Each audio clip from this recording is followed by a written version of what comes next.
Hello, welcome to Be The Magician. My name is Brandon and welcome to my channel. So just to keep you updated with the phone situation, the phone, well, you can tell with the camera quality, it's still broken. So I'm still using a very rubbish camera, so I do apologise yet again. But this trick I'm about to show you is another Ed Marlowe's effect, and you know what? Thanks to Robert Ball the Magician, he told me on one of my other videos I did. I will leave that link down below if you want to check it out. It's like a magician faller. He actually did it on his channel as well. So Robert, thank you for sharing that on your channel. I remember watching it. So I'll leave his link down below as well. But yeah, this trick is another Ed Marlowe's. I think I've already performed this, and you probably say, Brandon, you've done this before, but the people who are new to the channel and haven't seen it, because I forgot the name of the trick, I'm doing it again. It's so strong, it's so powerful, it will blow your layman away. So let's check this out. Okay, so this is what the trick looks like. I did put the cards back in the box, so it looks very fair, and you can see everything from scratch. So, us magicians, we usually go pick a card, and people usually think like we can force the cards on them, and we want to make it very fair, like we want to do it the most fair possible way. And this is one of the ways of doing that. So you can deal the cards like so, and the spectator can shout stop anytime they like. So let's say they shout stop here. They can choose the 6, the queen, or whatever. Let's say they choose the queen of diamonds. Let's be a bit, what was it called, a bit hard. Again, a spectator who's a bit funny and tries to trick you up. So let's say we choose the queen of diamonds. The other way of finding a playing card is like so. If we take the stabber card, they can stab it anywhere they want. They can change their mind and do it again. They really can. So let's say they stuck it right here between the 7 of diamonds and the king of hearts. So you can't get any fairer than that, really.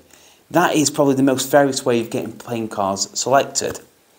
But the other thing as well, these cards, they are all marked, and I'll show you exactly what I mean why they are marked. Because if it's a picture card, you might not be able to see it from where the camera is, and it's a very poor quality camera. If it's the Queen of Diamonds, it's usually marked on the top right corner.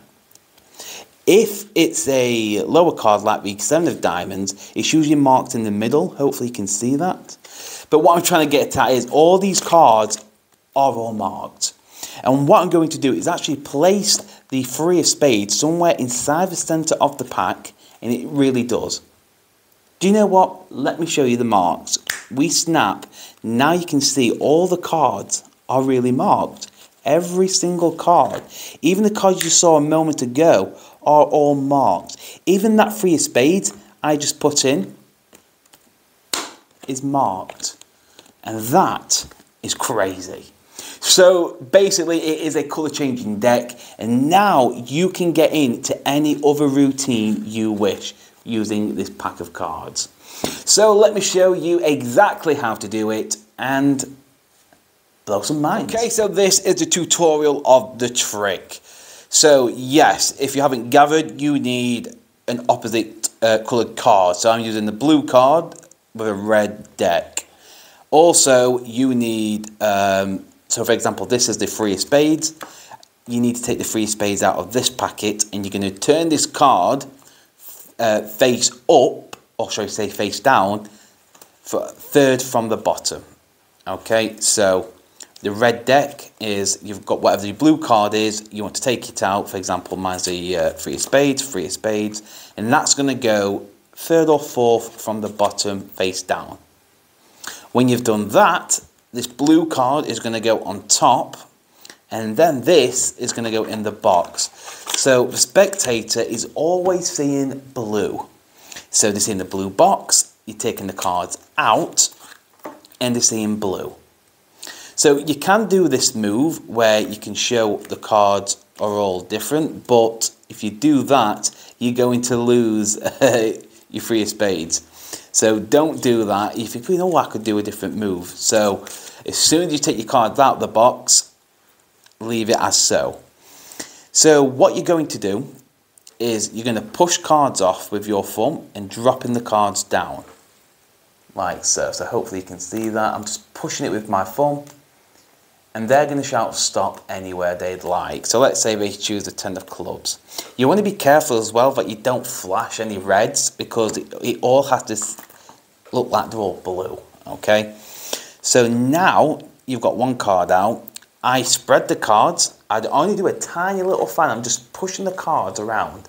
And I'm going to, with my middle finger, I'm just taking the top card and turning it over so they're seeing blue again. I don't say, look, I've got this blue card. I just turn it over and say, right, take the stabber card and stab it anywhere you like. And they're going to stab it anywhere. So you're just going to spread to where they stabbed, and you're going to place them down on the table. The remainder of the cards can go to one side. And in the performance, I messed this up. I don't know if you realised.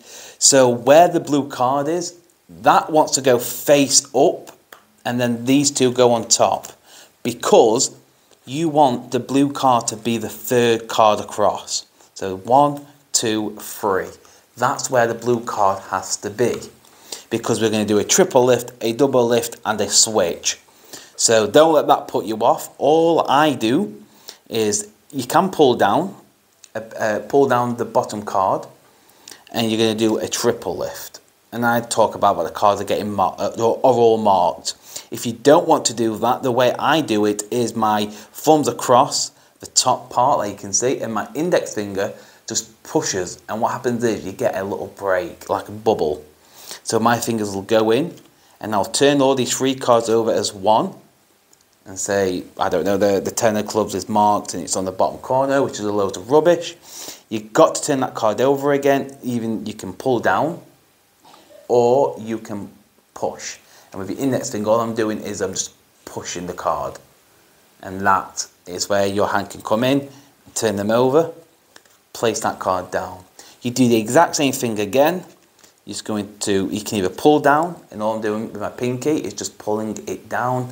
My hands come in, and I turn it over. And say that the 10 of diamonds is marked on the top right, or whatever you want to say. I don't usually pull down, I just usually do a buckle, because that's how I've always done it. Now this is probably the trickiest part. It needs to look like that you're showing both back cards. And to do that is like so. So you're going to flash the 3.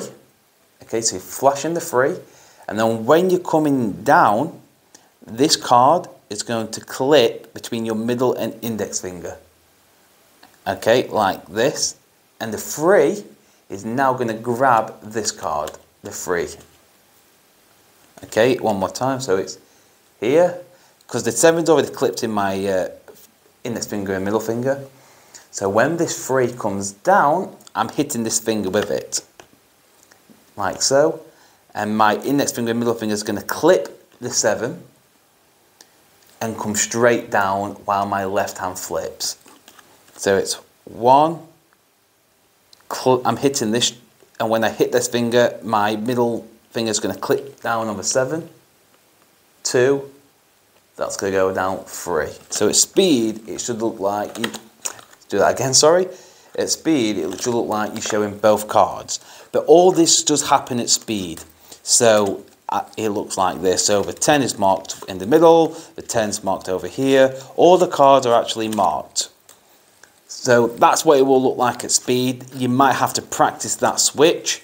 So one more time. You've done the second one, so the 10 of clubs is marked on the bottom left.